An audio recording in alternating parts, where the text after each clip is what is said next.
আসসালামু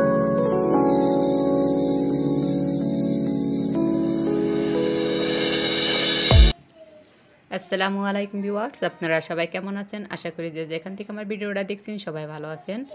তো আমরাও আলহামদুলিল্লাহ আল্লাহর অশেষ রহমতে অনেক অনেক ভালো আছি। তো আজকে আপনাদের মাঝে নিয়ে আসলাম একটা রেসিপি, সেটা হলো নদীর পোয়া মাছ ভুনার রেসিপি। তো ভিডিওটা যদি ভালো লাগে একটা লাইক দিবেন, কমেন্ট করে জানাবেন কেমন হয়েছে। তো চলুন রেসিপিটা শুরু করি। তো এখানে একটা ফ্রাই প্যান নিয়েছি।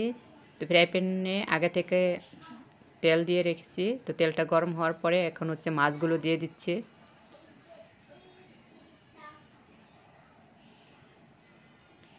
তো মাছটাকে প্রথমে ভাজতে হবে। তো আমি এখানে 6টা মাছ নিয়েছি, তো 3টা দিয়ে দিয়েছি। বেশি দিতে গেলে মাছটা ভেঙে যাবে। তো পোয়া মাছ হচ্ছে এমনিতেই নরম, এটা খুব সাবধানে ভাজতে হয়।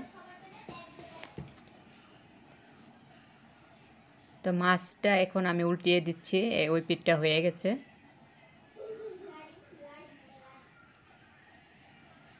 তো যে কোনো মাছ ভাজার ক্ষেত্রে যেই পাত্রটা ভাজবেন তো খুব সুন্দর করে গরম করে নিতে হবে, তা না হলে কিন্তু মাছটা উল্টানো যায় না, একদম লেগে থাকে।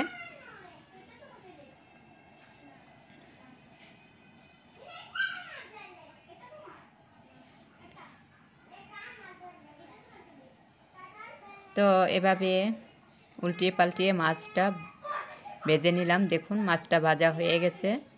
এখন হচ্ছে আমি মাছটাকে উঠিয়ে নিব। তো মাছটা ভাজা হয়ে গেছে। তো এই মাছটা অনেক সাবধানে করতে হয়, একদম বাল্যা মাছের মতো। তো এই মাছটা তো সবাই খেয়েছেন, তারপরে বললাম যে যারা নতুন আপুদের জন্য এই কথাটি বলা আর কি।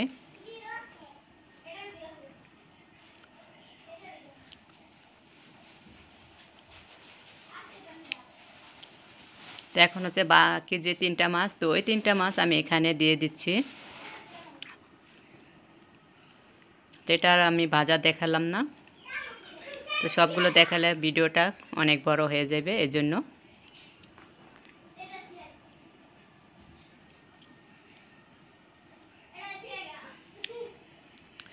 তো এই মাছটাও ভাজা হয়ে গেছে। এখন হচ্ছে আমি পেঁয়াজ দিয়ে দিলাম। তো অবশিষ্ট যে তেলটা আছে ওই তেলের ভিতরে আমি পেঁয়াজ কুচি দিয়ে দিয়েছি 1 কাপ পরিমাণ।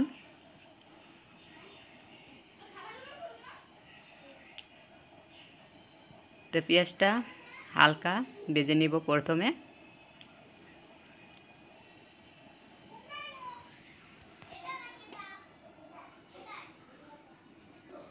তো একটু লবণ দিয়ে দিলাম।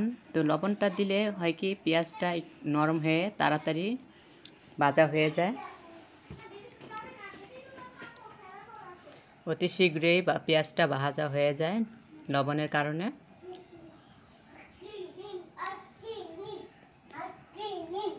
তো দেখুন এই যে পেঁয়াজটা ভাজা হয়ে গেছে।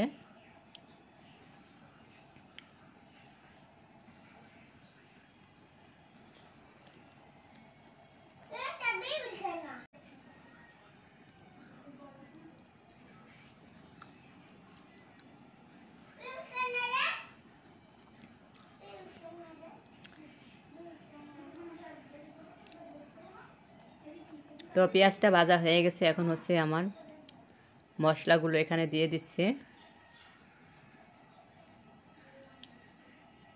এখানে হচ্ছে জিরা বাটা, রসুন বাটা, আদা বাটা সব একসাথে বেটে নিয়েছি। আর এখানে দিয়ে দিচ্ছি আমি হলুদের গুঁড়ো আর হচ্ছে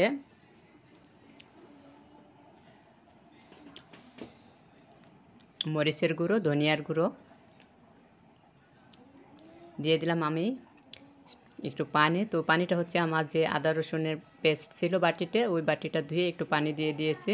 তো এখন হচ্ছে মশলাটা খুব সুন্দর করে কষিয়ে নিব। একটু লবণ দিয়ে দিয়েছি।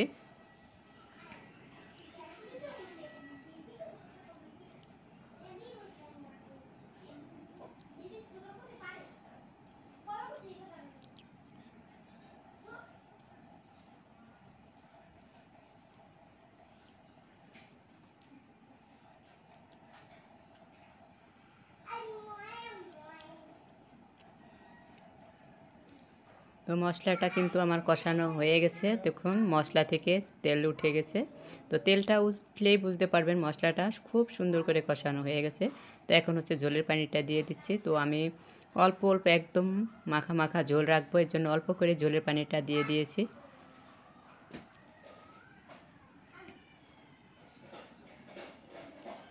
তো বলক চলে আসছে, এখন হচ্ছে সেই মাছগুলো দিয়ে দিচ্ছি।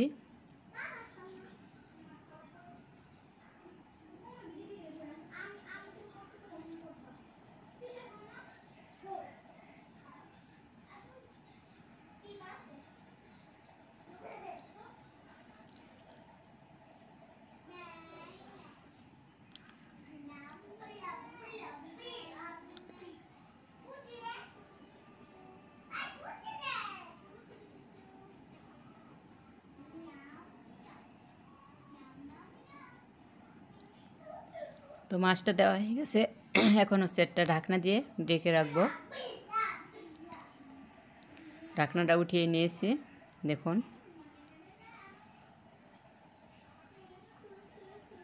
তো এই পর্যায়ে এসে আমি কয়েকটা কাঁচামরিচ দিয়ে দিচ্ছি।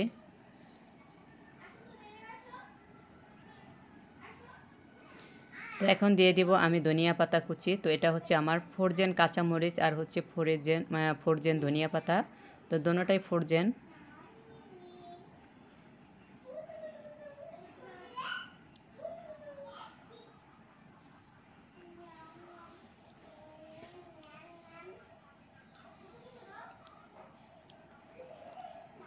তো হয়ে গেছে আমার রান্না। তো এখন হচ্ছে আমি একটু নেড়ে করে দিতেছি যাতে করে তলানিতে মাছটা না লেগে যায়।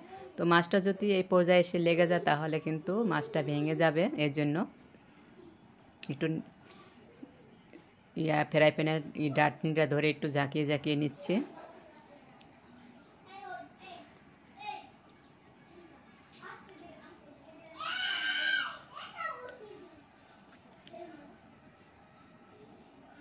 তো হয়ে গেছে আমার রান্না। তো এখন হচ্ছে আমি চুলা থেকে নামিয়ে নিব